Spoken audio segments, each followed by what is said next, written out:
Kisaikolojia na kimaadili linatokana na malezi, lakini pia elimu.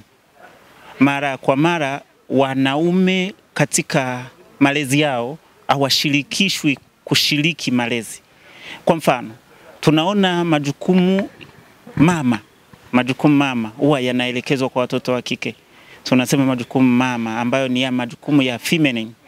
Majukumu hayo mwanaume analelewa tangu mwanzo, kwa sababu mtu anakuwa mtu kwa misingi miwili. Tuna nurture na nature, maana yake asili na mazingira. Sasa mwanaume mazingira yanamtenga na malezi tangu akiwa mtoto mdogo.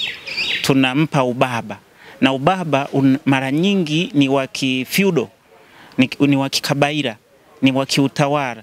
Sasa mara nyingi watawala hawashiriki katika mambo madogo madogo.